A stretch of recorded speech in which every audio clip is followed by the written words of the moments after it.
गांधी जयंती से एक दिन पहले ईरान ने इजराइल पर मिसाइलों की बारिश कर दी। ईरान ने इजराइल पर 180 मिसाइलें दागी। ऐसे हमले के बाद इजराइल का दावा है कि उसके एयर डिफेंस सिस्टम ने इनमें से ज़्यादातर मिसाइलों को मार गिराया। हालांकि ईरान का दावा है कि 180 में से 90% मिसाइलें सक्सेसफुली टारगेट को हिट करने में सक्सेसफुल रही। इतने बड़े हमले के बाद राहत की बात यह है कि सिर्फ एक व्यक्ति की ऑफिशियल डेथ की जानकारी सामने आई है। हालांकि खबरें ऐसी भी हैं कि ईरान ने इजराइल के एयरबेस और इंटेलिजेंस एजेंसी मोसाद के हेडक्वार्टर को निशाना बनाया है, लेकिन इनकी पुष्टि नहीं हो पाई है। मीडिया रिपोर्ट्स के मुताबिक ऐसे हमले से इजराइल के स्कूल और रेस्टोरेंट्स को नुकसान पहुंचा है। इस तरह की डिटेल सामने आने के बाद आपके लिए जानने वाली बात यह है, एक बड़ी बात, कि 1948 में इजराइल एक देश के तौर पर एग्जिस्टेंस में आया था। तब से लेकर अब तक इजराइल अपने आसपास के कई देशों के साथ युद्ध कर चुका है। हालांकि ईरान के साथ पहली बार इजराइल इस स्केल का वॉर लड़ने की स्थिति में है, क्योंकि सीरिया में अपनी एम्बेसी पर हुए इजरायली हमले के बाद ईरान ने इजराइल पर ड्रोन से हमले किए थे, लेकिन उन हमलों का इजराइल पर कोई खासा असर पड़ा नहीं। ताज़ा मिसाइल हमलों ने इजराइल में ठीक ठाक तबाही मचाई।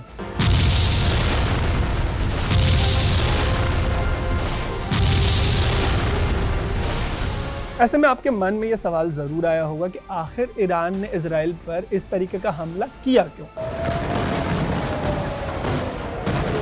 नमस्ते, मेरा नाम है तरुण और इस स्टोरी में आपको इसी सवाल का जवाब देंगे। लेकिन सबसे पहले ऐसी ही स्टोरीज के लिए आप स्विच को फेसबुक, यूट्यूब और इंस्टाग्राम पे फॉलो और सब्सक्राइब जरूर कर लीजिएगा।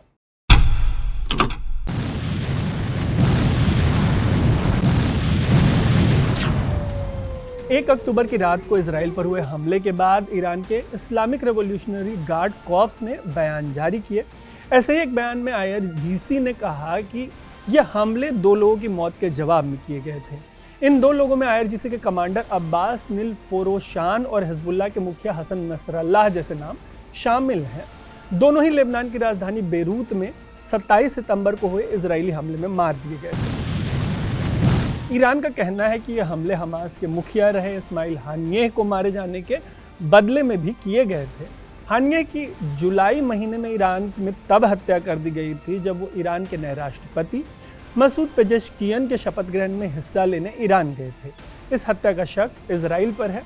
न्यूज़ एजेंसी रॉयटर्स को दिए गए एक बयान में ईरान के एक अधिकारी ने कहा कि इन हमलों का आदेश सीधे ईरान के सुप्रीम लीडर अयतुल्लाह खमेनेई ने दिया था। जैसा कि मैंने आपको स्टोरी की शुरुआत में बताया कि इजराइल 1948 में एक देश बना, तब से ही ईरान पर यह आरोप है कि वो जो उसका एक्सिस ऑफ रेजिस्टेंस है, जिसमें हमास है, हिजबुल्लाह है, हूती है, ऐसे संगठनों के जरिए इजराइल के अस्तित्व पर संकट खड़ा करने के आरोप ईरान पर लगते रहे हैं। इन्हीं में से एक संगठन हमास ने करीब 1 साल पहले 7 अक्टूबर 2023 को इजराइल पर आतंकी हमले किए थे। उस हमले में 1200 लोगों की मौत हो गई थी और 250 से ज़्यादा लोगों को किडनैप कर लिया गया था। हमास द्वारा ऐसा हमला करवाने का आरोप भी ईरान पर लगा। इस आतंकी हमले के जवाब में इजराइल ने 1 साल तक गाजा पर हमास के खिलाफ जो कार्रवाई शुरू की, चलाते रहा इजराइल, उसमें 40,000 से ज़्यादा लोगों की मौत हो गई। हालांकि 1 साल तक चले इस कैंपेन के दौरान हमास, हिजबुल्लाह और हूती ने इजराइल के नाक में दम किए रखा। जवाबी कार्रवाई में इजराइल ने हमास के मुखिया हानियेह को इसी साल जुलाई में ईरान की राजधानी तेहरान में मार गिराया।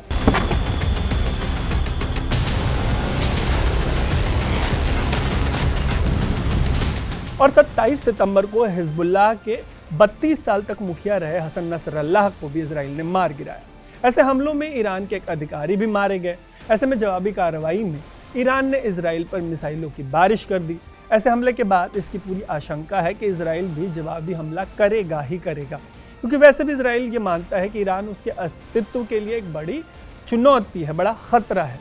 और सालों से इजराइल के खिलाफ अपने प्रॉक्सीज के जरिए ईरान हमला करवाता रहा है। इस तरीके के एलिगेशंस ईरान पर लगते रहे हैं। ऐसे में वेस्ट एशिया में लंबी अशांति रहने का डर है, क्योंकि ईरान के हमले के बाद अमेरिका ने तुरंत दिए गए बयान में ये कहा कि ईरान ने जो किया है उसके परिणाम गंभीर होंगे, बहुत गंभीर होंगे। और इजराइल का कहना है कि ईरान ने बहुत बड़ी गलती की है। इजराइल के PM बेंजामिन नेतन्याहू ने कहा कि जो इजराइल पर हमला करता है उसे जवाबी हमले का सामना करना पड़ता है। ऐसे बयानों के बीच वेस्ट एशिया के हालात तेजी से बदल रहे हैं।